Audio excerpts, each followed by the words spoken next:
नमस्कार। A1 institute की personality series में आपका बहुत बहुत स्वागत है। यहाँ हम आपके लिए इतिहास की कुछ महान हस्तियों की कहानियां लेकर आते हैं जिन्होंने दुनिया पर अपनी एक गहरी छाप छोड़ी। तो आज की कहानी है डॉक्टर भीमराव रामजी अंबेडकर की।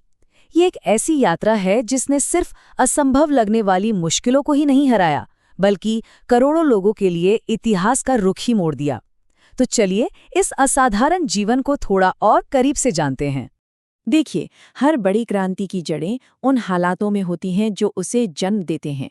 डॉक्टर अंबेडकर की कहानी भी वहीं से शुरू होती है, उन्हीं परिस्थितियों से जिन्होंने उनके अंदर वो विद्रोह की आग जलाई। 14 अप्रैल 1891 को डॉक्टर अंबेडकर का जन्म एक ऐसी ही दुनिया में हुआ था।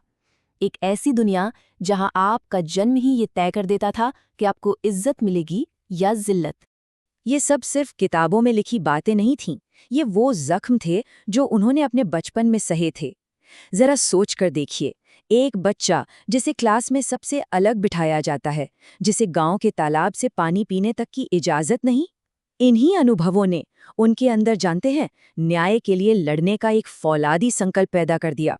इस अपमान और अन्याय का जवाब उन्होंने नफरत से नहीं, बल्कि ज्ञान से दिया। उन्होंने शिक्षा को अपना सबसे बड़ा, सबसे ताकतवर हथियार बनाया। कोलंबिया यूनिवर्सिटी और लंदन स्कूल ऑफ इकोनॉमिक्स जैसे दुनिया के टॉप संस्थानों से डिग्रियां लीं और उस जमाने के सबसे पढ़े लिखे भारतीयों में से एक बनकर सामने आए।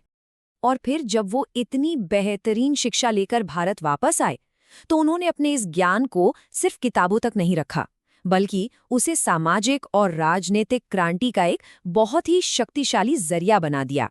ये सिर्फ एक नारा नहीं था, ये उनके पूरे आंदोलन का, आप कह सकते हैं, मूल मंत्र था। 1924 में उन्होंने बहिष्कृत हितकारिणी सभा बनाई, जिसका एक ही मकसद था, समाज के सबसे निचले पायदान पर खड़े लोगों को जगाना और उन्हें उनके हक दिलाना। वो सिर्फ भाषणों में यकीन नहीं रखते थे, वो सीधी कार्रवाई करते थे।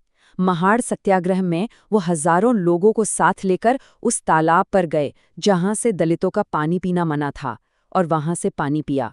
ये उस समय की जाति व्यवस्था पर एक सीधी और जबरदस्त चोट थी। उनकी लड़ाई का तरीका भी बहुत स्मार्ट और व्यापक था।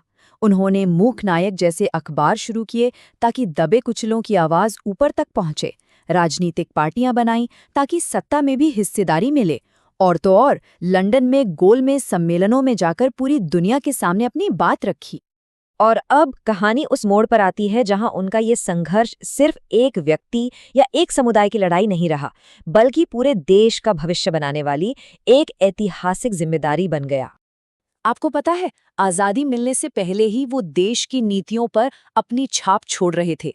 श्रम मंत्री के तौर पर उन्होंने जो सुधार किए, जैसे काम के घंटे तय करना, उन्होंने भारत में मजदूरों के अधिकारों की एक मजबूत नींव रखी, जिसका फायदा आज भी करोड़ों लोगों को मिल रहा है। और फिर आया वो ऐतिहासिक पल, वो जिम्मेदारी जो दुनिया के सबसे बड़े लोकतंत्र का भविष्य तय करने वाली थी।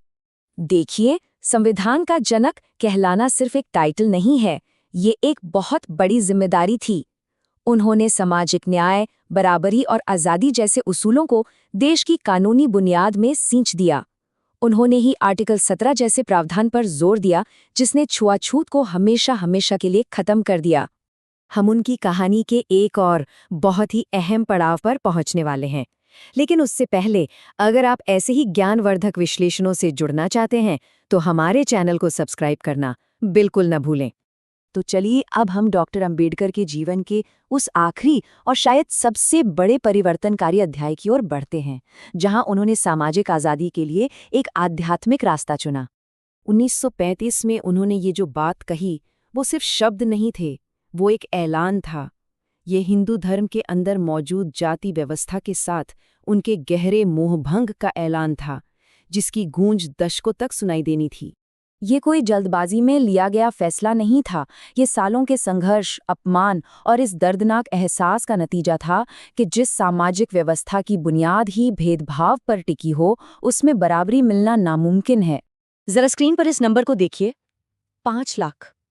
ये सिर्फ एक आंकड़ा नहीं है, ये एक साथ मिलकर उठाए गए एक ऐतिहासिक कदम का प्रतीक है, सदियों की गुलामी को तोड़ने वाली एक क्रांति का प्रतीक। धम्म दीक्षा समारोह उस दिन को इसी नाम से जाना जाता है।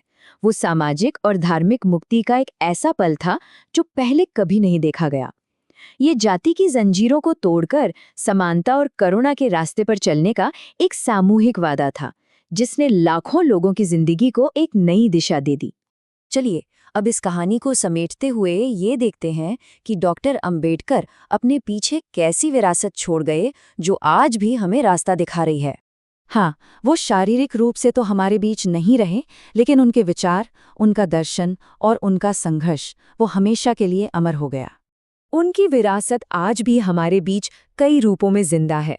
वो सिर्फ संविधान के निर्माता नहीं थे, बल्कि सामाजिक न्याय के महानायक, दलित अधिकारों के सबसे बड़े पैरोकार, एक महान अर्थशास्त्री और भारत में बौद्ध धर्म को फिर से जगाने वाले भी थे। उनकी कहानी हमें ये सिखाती है कि एक अकेला इंसान भी अपने फौलादी इरादों से इतिहास का रुख मोड़ सकता है।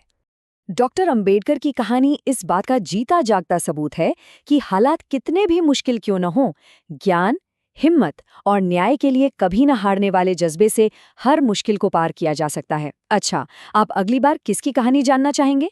हमें नीचे कमेंट्स में जरूर बताइएगा। देखने के लिए बहुत बहुत शुक्रिया।